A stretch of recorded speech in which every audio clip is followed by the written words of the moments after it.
में जितनी भी बातें कही गई हैं वो पूरी ध्यान रखना। आज मेरा प्रवचन आधा घंटे से ज़्यादा सास ससुर की सेवा पर चल गया। तभी भस्म उद्धार करेगी, तभी त्रिपुंड उद्धार करेगा, तभी कथाएं उद्धार करेंगी।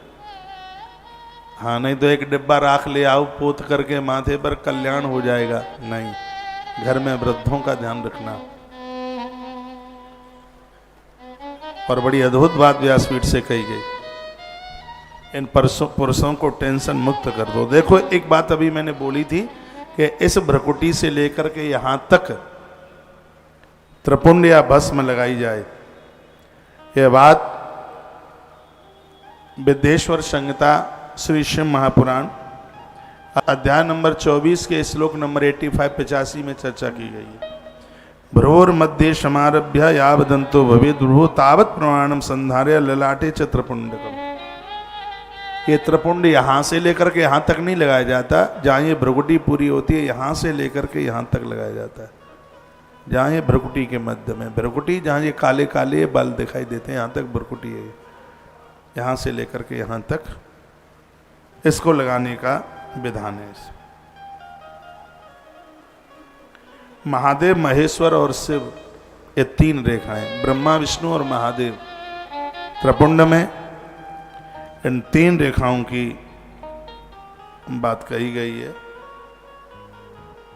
बोलो बांके बिहारी लाल की, हनुमान जी महाराज की जय। यूं तो 36 जगह चंदन तिलक लगाने की बात कही है, लेकिन उतना ना हो पावे तो कृपया 5 जगह पर चंदन तिलक जरूर लगाइए। 5 जगह कौन कौन है? उन तमांके ललाटे च कर्णयोरितृस्तथा नासा वक्त्रा गले श्वेवम हस्तयोर भयुस्तथा। एक ही श्लोक में 5 जगह बता दी। आप लिख सकते हैं 5 जगह का, दोनों बाजू, हृदय 3 हो गए, दोनों बाहु बाजू, हृदय, मस्तिष्क और नाभि। यहां गले में लगा लो, माथे पे लगा लो 2, और दोनों भुजाओं में 4, और नाभि के ऊपर 5 जगह चंदन लगाने की बात कही गई है। ऐसे व्यक्ति के चरण कहीं पड़ जाएं तो पादश समुद्रांश तीर्थो पृष्ठे विशालता। ऐसे आदमी के चरण कहीं पड़ जाएं तो उस स्थान पर सभी नदियां समुद्र के सहित, यानी वो स्थान गंगा सागर बन जाता है। नदी गंगा सागर से मिलती है तो उसको गंगा सागर कहते हैं। इस श्लोक में यही कहा है। भाल पर लगाने वाला चंदन त्रिपुंड व्यक्ति लगाया, कंठ में लगाया। मैं अपने कंठ पर लगाता हूँ, गले पर लगाता हूँ, चंदन यहाँ लगाता हूँ, मैं भुजाओं में लगाता हूँ, नाभि पर भी लगाता हूँ, क्योंकि ग्रंथ में जो पढ़ा है तो हम तो उसको फॉलो करते हैं। बताया गया है कि अपने शरीर में 5 जगह चंदन त्रिपुंड तिलक लगाने वाले लोग जिस स्थान पर पाम रखते हैं वही स्थान गंगा सागर बन जाता है। उस स्थान का भारी महत्व तो बढ़ जाता है। और ज्यादा लगा सको तो इसमें वर्णन किया गया कर्णद्वयीन मनोत्तमम। श्री मनु जी महाराज ने भी कहा है कान के नीचे, ये कान के ये नीचे का ऐसा होता है ना, ये इधर भी और इधर भी, यहां लगा लीजिए। और व्यवस्था बन जाए तो पीठ के पीछे लगा लीजिए। पीठ के पीछे भी लगाया जाता है, जिससे पापों का ह्रास होता है। बताइए, वहां भी लगाने की बात कही गई। और भी बन जाए तो यहां और यहां लगा लीजिए।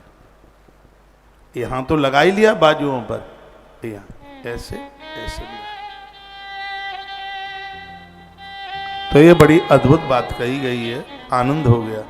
मस्तकम बाहु हृदयम नाभिर हरे बचह पंच स्थान मूढ़ानु धरणे भस्म विजंजना। बहुत ज़्यादा न लगा पाए तो 5 जगह है, जरूर लगाइए।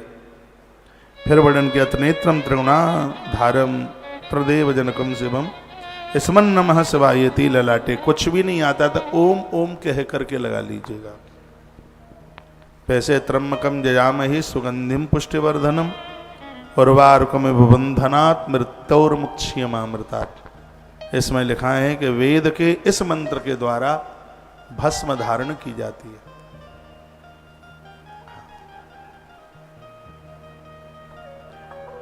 तो बड़ी अद्भुत बातें कही गई। जीवितांते च मरणम सुखे नैव प्रपद्यते। भस्म चंदन धारण करने वाला व्यक्ति जन्म से लेकर के मृत्यु तक सुख भोगता है, उसको पीड़ा नहीं होती, उसको दुख नहीं उठाना पड़ता। ये लिखा है ना इसमें, वर्णन किया। जीवतांते च मरणम, जिया है तब से लेके मृत्यु पर्यंत तक वह सुख आनंद